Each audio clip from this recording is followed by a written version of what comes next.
भाजपची चौथी यादी जाहीर करण्यात आली आहे। उमरेडमधनं सुधीर पारवे तर मीरा भाईंदरमधनं नरेंद्र मेहतांना उमेदवारी देण्यात आली आहे।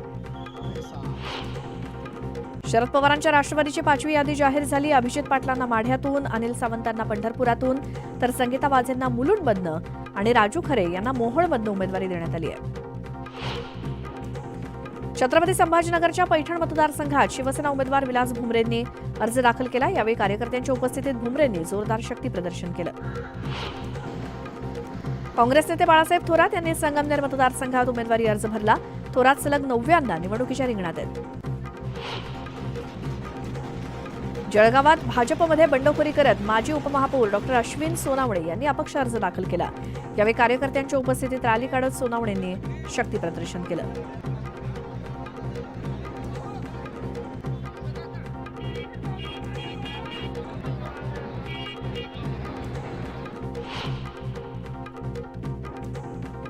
अहमदनगर शहर मतदारसंघातून माजी उपमहापौर सुवर्णा कोतकर यांनी अपक्ष उमेदवारी अर्ज भरला। कोतकरांच्या उमेदवारीमुळे निवडणुकीत चुरस निर्माण झाली आहे।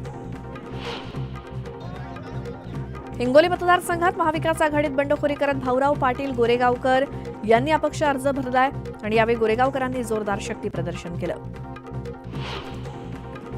जिंतूर विधानसभा मतदारसंघासाठी राष्ट्रवादी शरद पवार गटाचे नेते विजय भांबळे यांनी उमेदवारी अर्ज दाखल केला। यावेळी रोहित पवारांच्या उपस्थितीत भव्य रॅली काढण्यात आली। जिंतूर विधानसभेसाठी मनोज जरांगे पाटलांनी बाळासाहेब काजळे यांचा उमेदवारी अर्ज भरला। यावेळी त्यांनी डिपॉझिटची रक्कम म्हणून 1-2 रुपयांची नाणी नेल्यामुळे प्रशासनाची डोकेदुखी वाढली। ठाकरे गटाचे उमेदवार संदेश पारकर यांनी काँग्रेस उपाध्यक्ष हुसेन तलवाई यांच्यासह जोरदार शक्ती प्रदर्शन केलं। अर्ज भरण्याआधी भव्य रॅली काढत नितेश राणेंना त्यांनी प्रत्युत्तर दिलं। सदा सरवणकर यांनी माहीममधनं उमेदवारी अर्ज भरला। माहीममध्ये आता तिरंगी लढत होणार आहे। सदा सरवणकर विरुद्ध अमित ठाकरे विरुद्ध महेश सावंत अशी निवडणूक असणार आहे। वाशिमच्या कारंजा मतदारसंघातून भाजप उमेदवार सई डहाके यांनी उमेदवारी अर्ज भरला। यावेळी उमेदवारी न मिळाल्यामुळे नाराज असलेले विद्यमान आमदार लखन मलिक उपस्थित होते। मुंबईच्या माहीममध्ये सदा सरवणकरांनी जोरदार शक्ती प्रदर्शन केलं। यावेळी सरवणकरांच्या रॅलीत कार्यकर्त्यांची मोठी गर्दी होती। सरवणकर निवडणूक लढवण्यावरती ठाम आहेत। डोंबिवलीमध्ये रवींद्र चव्हाणांनी रॅली काढत शक्ती प्रदर्शन केलं। रॅलीमध्ये कार्यकर्त्यांची प्रचंड गर्दी बघायला मिळाली।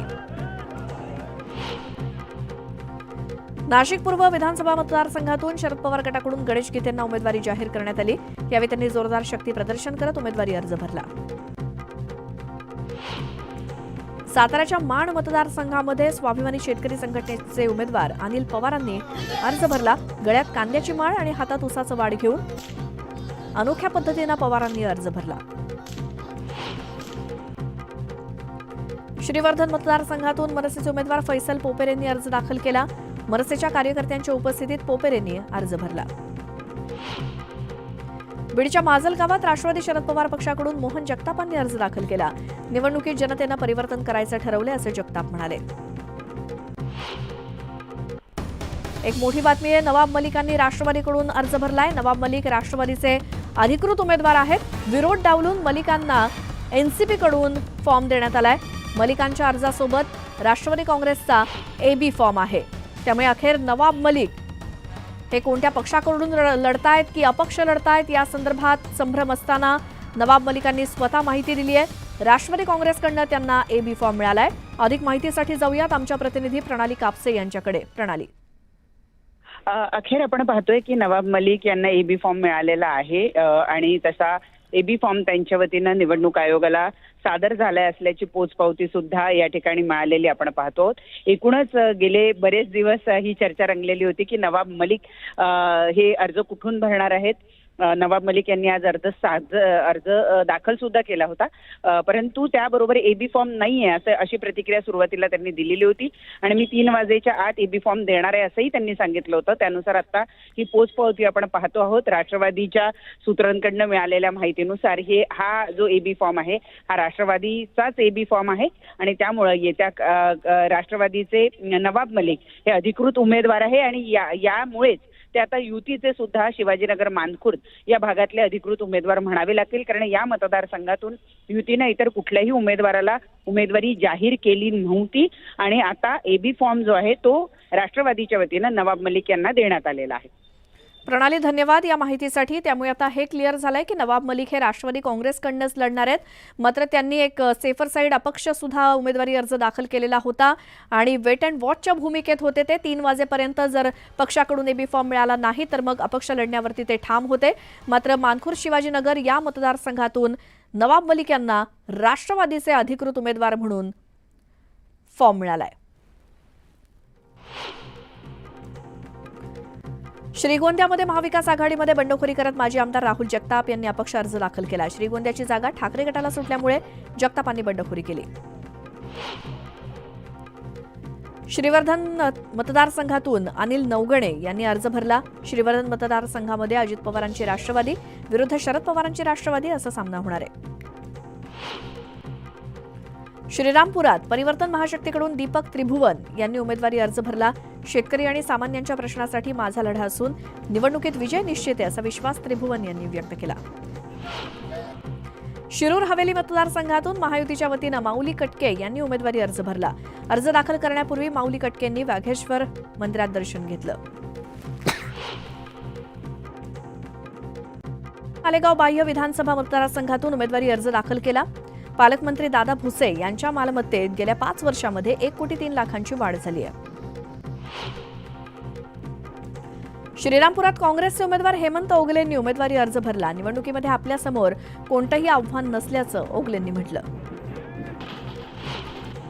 सावंतवाडीमध्ये महाविकास आघाडीचे उमेदवार राजन तेलींनी उमेदवारी अर्ज दाखल केला. आगामी निवडणुकीत आपला विजय निश्चित असल्याचं तेलींनी म्हटलं. सावंतवाडीमध्ये महाविकास आघाडीचे उमेदवार राजन तेलींनी जोरदार शक्ती प्रदर्शन केलं आणि यावेळी शेकडो कार्यकर्त्यांच्या उपस्थितीत भव्य रॅली काढण्यात आली.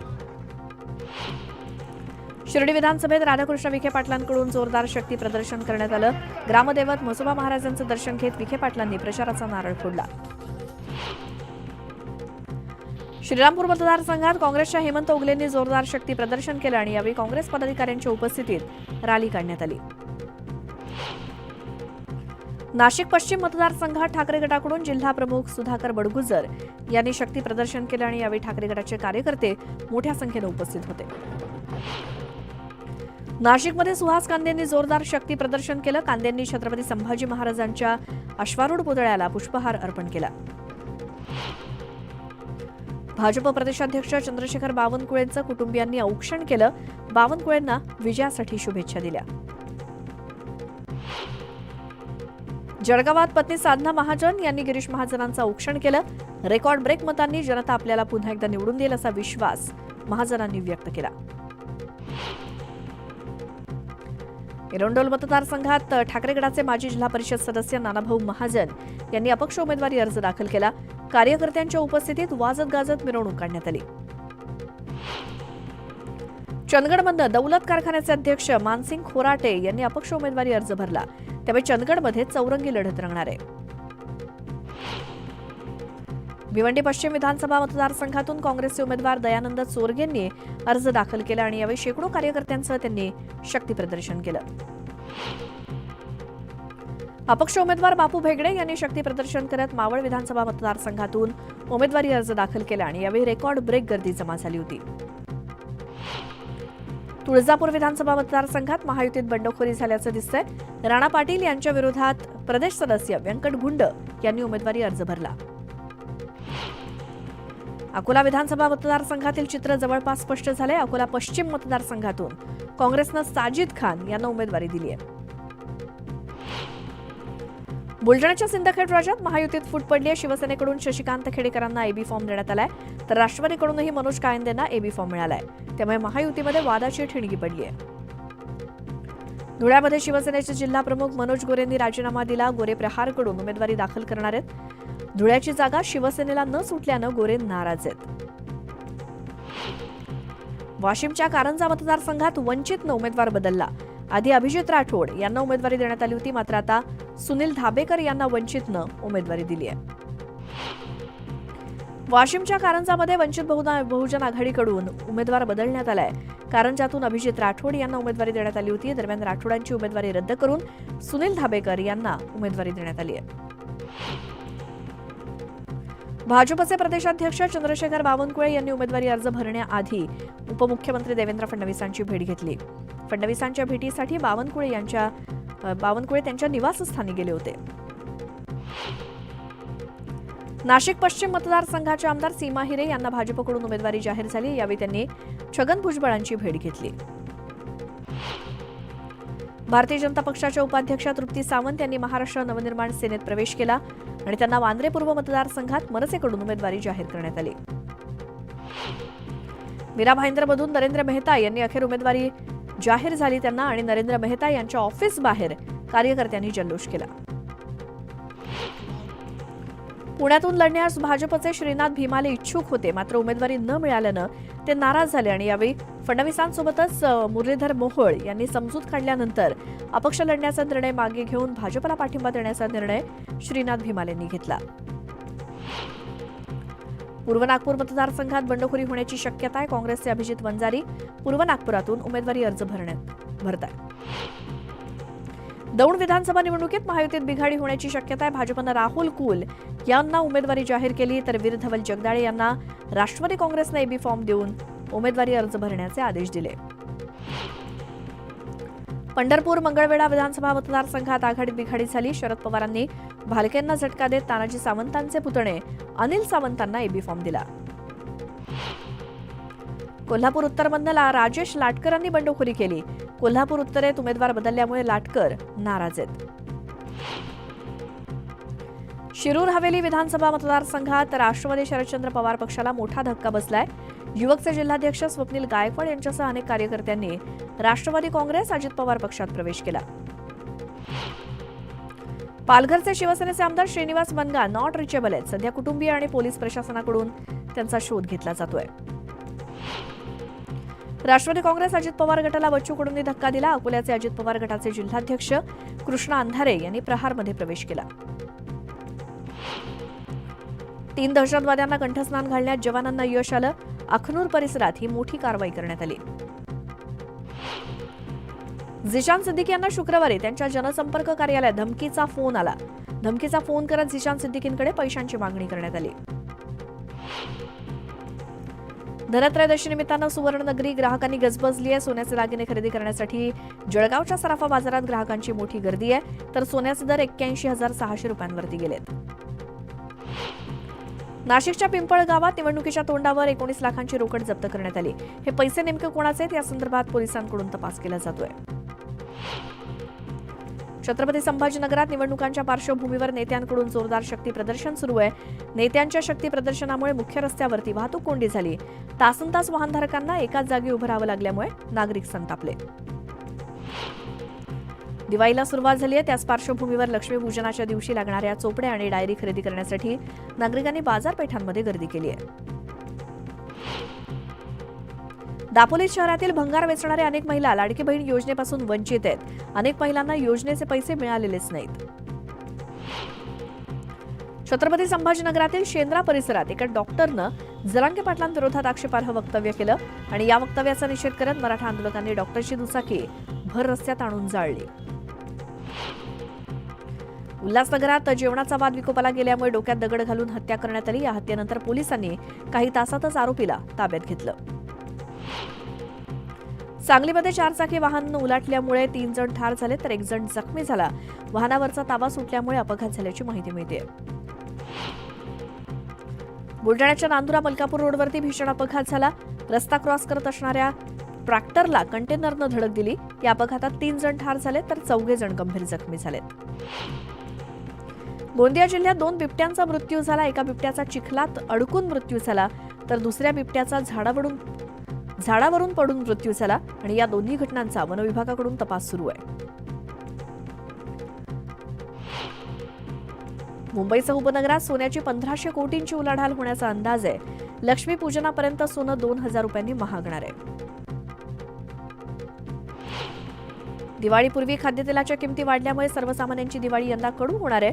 खाद्यतेलाच्या किमतीत जवळपास 20% वाढ झाली असून त्याची चांगली झळ सर्वसामान्यांच्या खिशाला बसतेय. गेल्या 2 आठवड्यांपासून बेस्टच्या ताफ्यातील भाडेतत्वावरील 280 बसेस कमी झाल्यामुळे बस ताफा 9% घटलाय. सध्याच्या घडीला बस करता प्रवाशांना सरासरी 45 मिनिटं वाट बघावी लागते.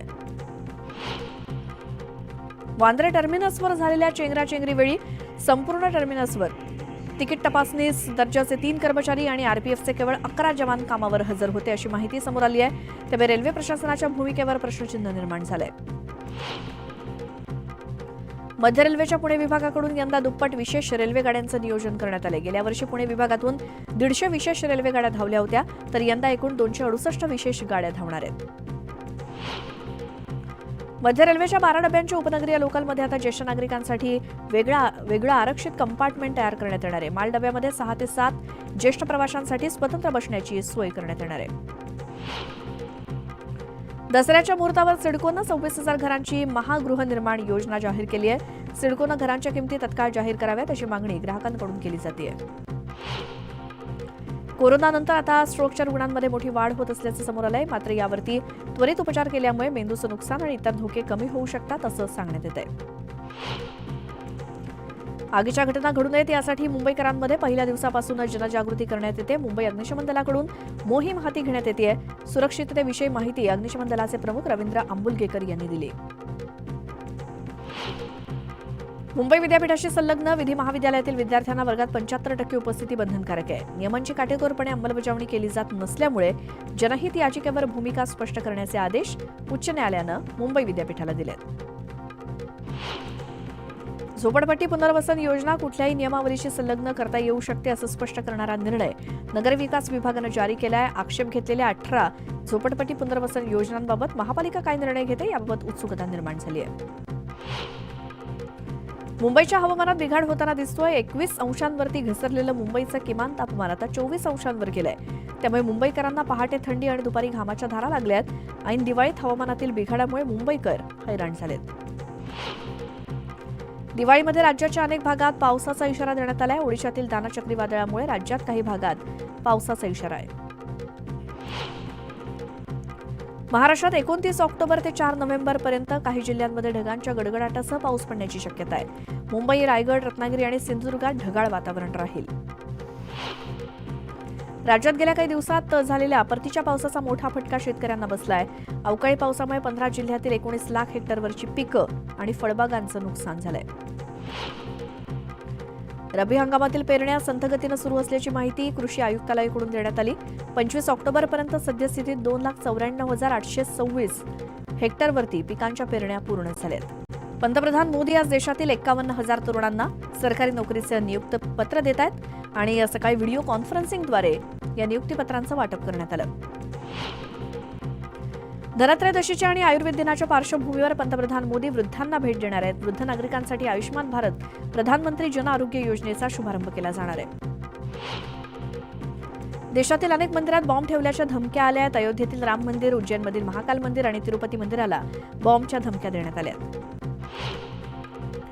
दाना चक्रीवादळामुळे ओडिशामध्ये अनेक पायाभूत प्रकल्पांचं नुकसान झालंय. वीज पुरवठ्याच्या बाबतीत वादळाचा मोठा फटका राज्याला बसलाय आणि जिल्ह्यातील सुमारे 50,000 घरांना अद्याप वीज पुरवठा होऊ शकलेला नाही. भारतीय आणि चीनी सैनिक एलएसीवरती गस्त घालणार आहेत. सुमारे 90% सैनिक डेप्सांग आणि डेमचोकमधनं माघारी गेलेत. काही दिवसांपूर्वी पंजाबमधील मानसा येथील पेट्रोल पंपाबाहेर स्फोट झालाय. पेट्रोल पंपाच्या मालकाला 5 कोटी रुपये देण्याची धमकी देण्यात आली. पंजाबमधील मेगा इथे घरामध्ये एकट्या राहणाऱ्या महिलेला लुटण्यात आलं. घटना सीसीटीव्हीत कैद झाली असून आरोपीला अटक करण्यात आली आहे. मध्य प्रदेशातील रतलाम इथे पोलिसांनी जुगार खेळणाऱ्यांची मिरवणूक काढली. पोलिसांनी 17 जुगारांची परेड करून त्यांना न्यायालयात नेलं. यूपीच्या गोंडा इथे लहानग्यांमध्ये झालेल्या क्षुल्लक वादाचं रूपांतरण मारामारी आणि दगडफेकीत झालं. या मारहाणीचा व्हिडिओ सध्या सोशल मीडियावरती चांगलाच व्हायरल झालाय. उत्तराखंडच्या विकासनगरमध्ये एकाच वेळी 3 रिसॉर्टमध्ये चोरीच्या घटना घडल्यात. हा संपूर्ण प्रकार सीसीटीव्हीत कैद झाला. पोलीस मुखवटा घातलेल्या चोरट्यांचा शोध घेण्यात व्यस्त आहेत. चित्रकूटमधील टोल बूथवर मोठा गोंधळ झाला होता. सेल टॅक्स इन्स्पेक्टरच्या ड्रायव्हरवरती टोल कर्मचाऱ्यांना मारहाण केल्याचा आरोप करण्यात आलाय. टोलगेट उशिरा उघडण्यावरून हा वाद झाला. आग्र्यातील एका लग्नघरात चोरांनी दरोडा टाकला. घरातील रोख रकमेसोबतच दागिने घेऊन चोरट्यांनी पळ काढला आणि हा संपूर्ण प्रकार सीसीटीव्हीमध्ये कैद झालाय. दिवाळीच्या खरेदीसाठी दिल्लीच्या बाजारपेठांमध्ये गर्दी जमली आणि यावेळी दिल्ली पोलिसांनी कडक सुरक्षा व्यवस्था देखील ठेवली आहे.